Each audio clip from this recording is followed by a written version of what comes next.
Hi guys, hey, we did the water test and it turned out actually pretty cool. I put both cameras in the water side by side and you decide which one has the better quality image. I've made my determination and I'll tell you at the conclusion.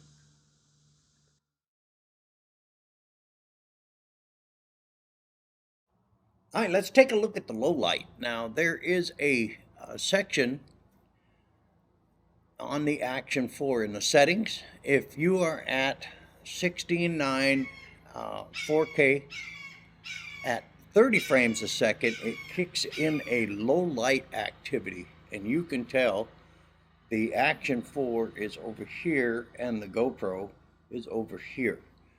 Now you can see a significant difference in low light. Now it is just starting to break dawn, and I can see a significant difference between the GoPro and the Action 4. Now during that little test, the GoPro just quit recording, and I don't know why. I was checking my voice dialogue to see if there was anything I said that was different, but look at the low light performance difference here. I mean, this is really huge, and I'm blown away. And again, it's a setting that they enhancement at 30 frames a second. Now this doesn't work at 60 or 120 in the 4K, but it automatically turns it on for low light at the 30 frames a second range. And I'm impressed. That really just smacks the heck out of the GoPro 11 in performance in the low light arena.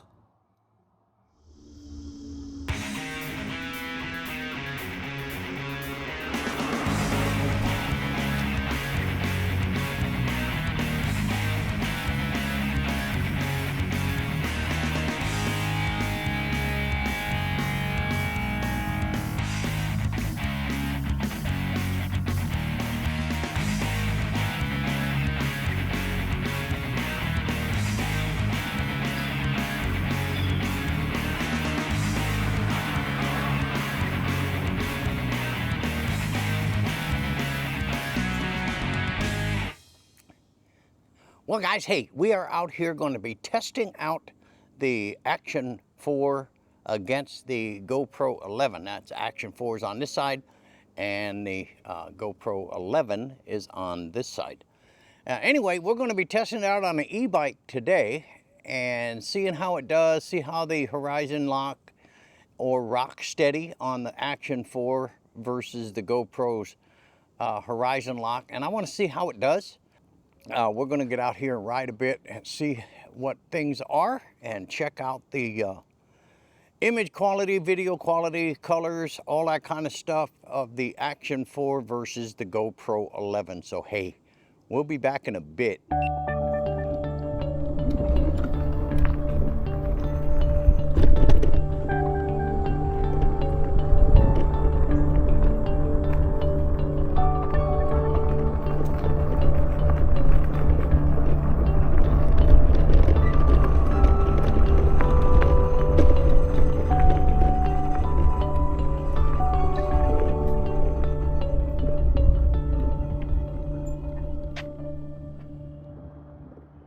Hi guys, we are at my local park that I ride a lot, and what I want to do here is there's a gravel road and bumpy area down here in this park, and what I want to do is test out the rock steady versus the horizon lock GoPro. So we're gonna check that out here as soon as I kind of do my route. Also want to check out colors again, like I was talking about, and very soon I'll be going out to Lake Apopka Wildlife Drive to do a on-vehicle, not in-vehicle, on-vehicle test. I got this really crazy mount that I want to try out. Morning! And I want to try out this new crazy mount, and it's supposed to withstand speeds that are ridiculous, like for dragsters and stuff. I want to see how that's going to work, but anyway, it's supposed to withstand some pretty heavy speeds. Now, I won't be doing that out at the drive, But when you have two cameras mounted up on a stick, you're looking at 800 bucks. That's a lot of money. You don't lose that going down the road. So anyway, I'll be testing out that new mount system when I go out to Lake Apopka. Now, it could be tomorrow. I'm not sure yet. I have to check weather.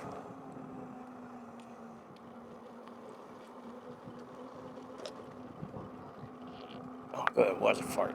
Ooh. So we're going to head on down to this gravel road down here, and I'll have you guys just kind of do some comparison. I'm kind of into the sun, and even though it's cloudy today, so I want to check out the imagery when you're facing into that particular brightness.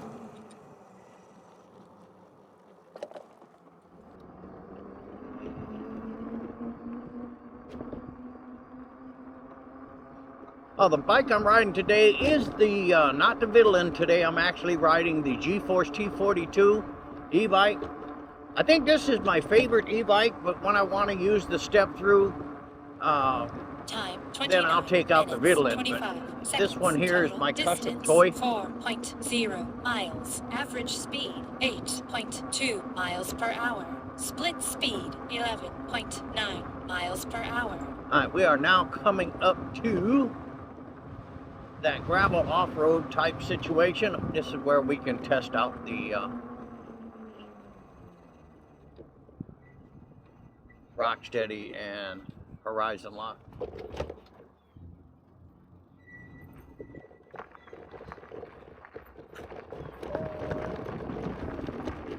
Morning.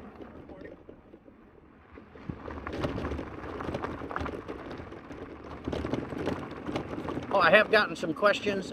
This is not the venue for it, but I have gotten some questions about, they know I changed out my tires to those HEBs, but it added so much weight it cut my battery life down 50%. I did put the stock tires back on, but kept the, Tannis armor inserts and kept them in the stock tires to reduce or eliminate the possibility of a flat tire, and it's just going to reduce it significantly, and I haven't had any problems at all so far. So here we go. We're going to go on down to my boat ramp, take a quick water break down here, and we'll see how things are doing.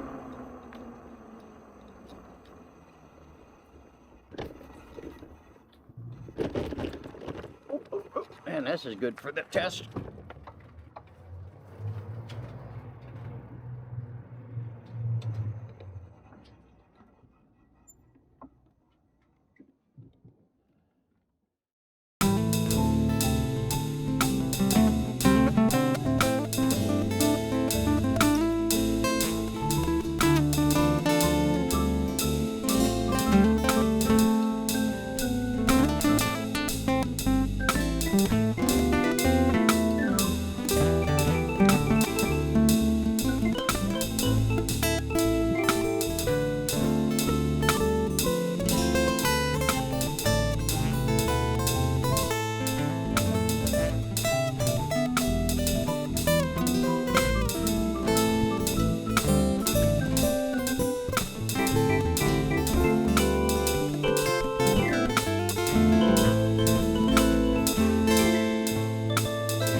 Hi guys, we have been riding the e-bike here quite a bit, testing all kinds of stuff. We did hyperlapse, we did some photos, checking to see if the video quality is what I'm hearing on the internet as the GoPro killer.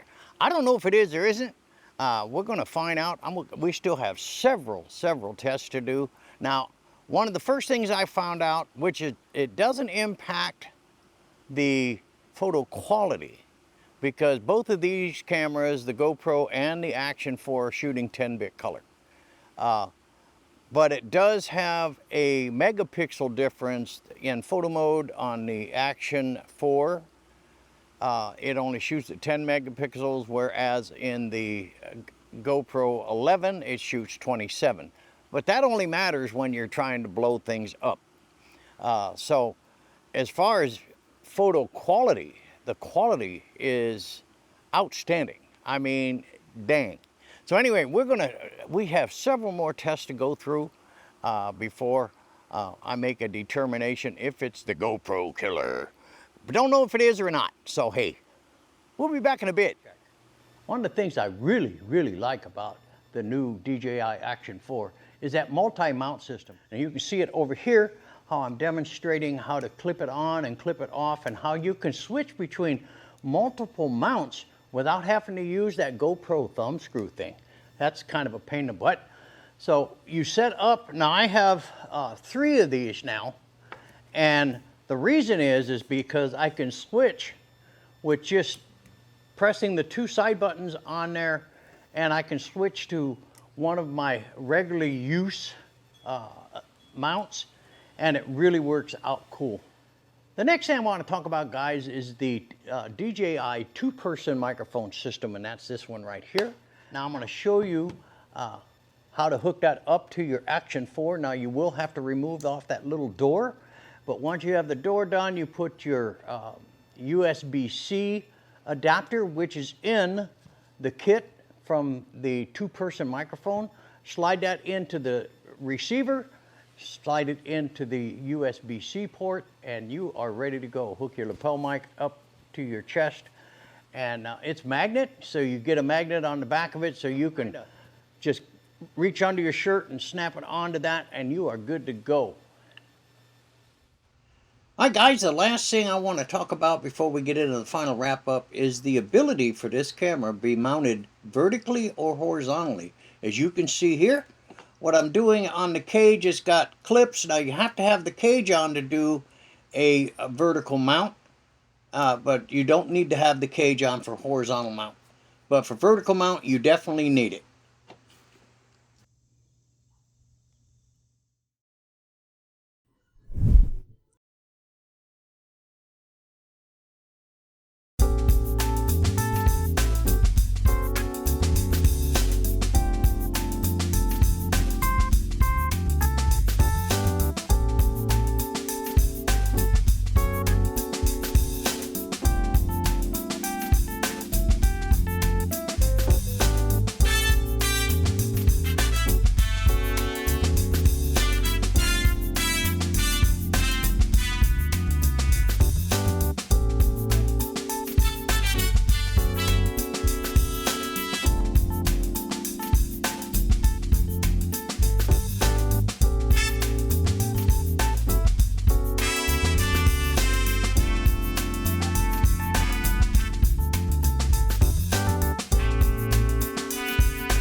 All right, guys, we are going to wrap it up on the DJI Action 4 camera, and I'll tell you what, it was a lot of fun doing the review on this camera.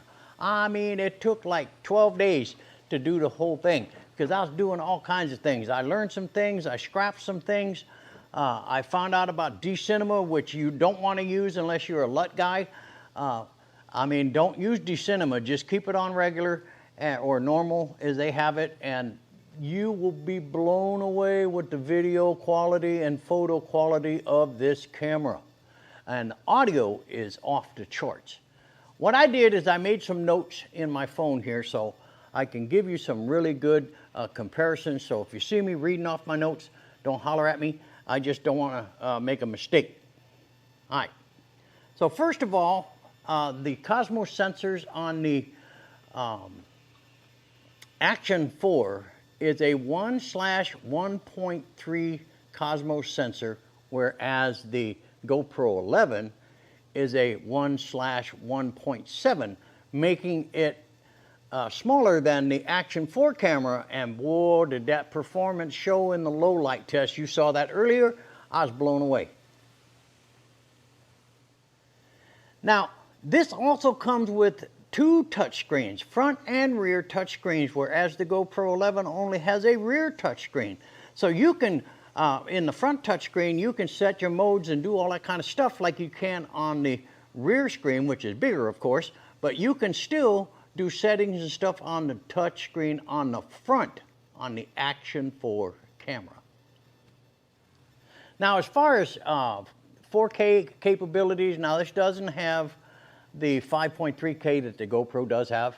However, it does have 4K at 120 up to 120, 2.7K up to 120, and 1080p all the way up to 240. You can get some outstanding slow-mo doing that kind of thing. It has fast charge technology and voice control. Also has a fast charge capability on the battery, and that's really cool. And we'll get into the battery life here in just a bit.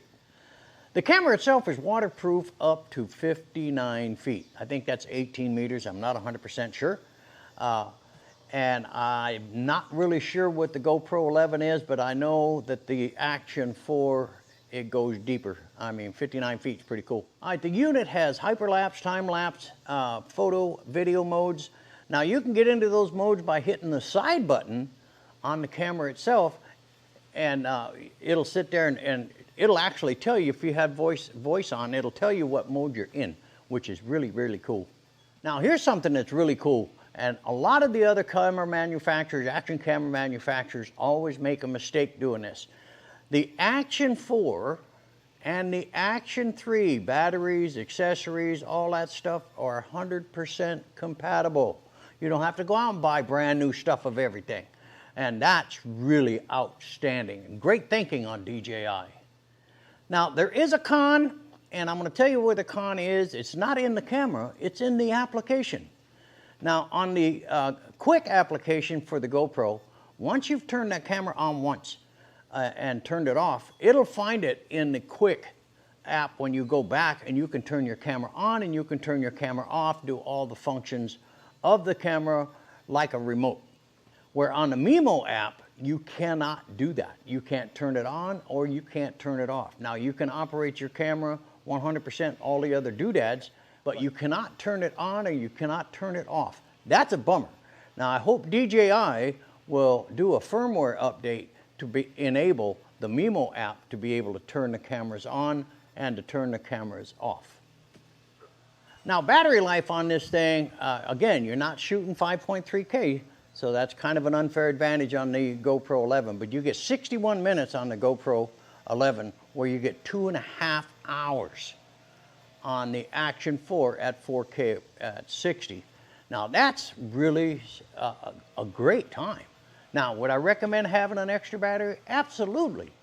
But 2.5 hours is off the charts. Okay, also, to talk about the video quality, photo quality, audio quality, all this stuff is really, really superior. So is it the GoPro killer? Man, it is 99.8% GoPro killer. It almost, if they'd have fixed that Mimo app and had that thing to where I can turn the camera on and off using the application, it'd beat it. The photo comparison on the Action 4 versus the GoPro 11 is almost the same. I mean, it's really hard to tell the difference. But on video, the Action 4 wins hands down. So, you know, guys, price point, unless you're a member of the GoPro. Now they raised the price on the Action 4 another $100. It is now $399, and you can get the GoPro 11 for $399 if you pay for their membership thing. Other than that, it's $499. But you're not getting the cage, you're not getting all that other stuff like it comes with here. Now, I got the basic system that came with the plastic cage. I got a small rig cage that I wanted to put in it because it's metal, whereas the cage that comes with the Action 4 is plastic. However, there is another thing to say.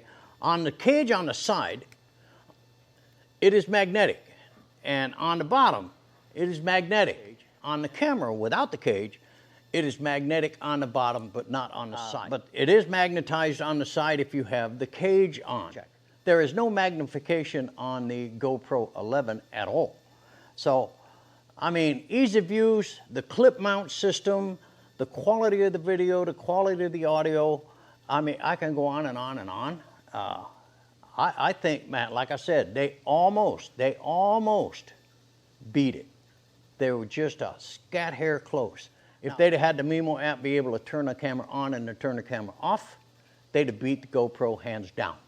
But as far as performance, there's no overheating here, and my GoPro shut off on one of the clips I was doing, and it just shut off. And then sometimes I'll tell it to shut down, and it won't. And then I'll hit the side button and hold it to get it to shut down, and it won't. I have to pull the battery out and put it back in for it to shut down. So dependability is an issue. I have to be able to depend on the camera. Again, I had no issues, not one issue with the Action 4, where I've had multiple issues with the GoPro 11. So I hope this gives you the information that you are looking for, and you can make your own decisions. Of course, I never tell anybody to do whatever. But this is just information and my personal findings. This is not sponsored by DJI or not sponsored by GoPro in any way, shape, or form. This was bought out of my own little pennies. So, hey, I hope you enjoyed it. We'll see you on the next one.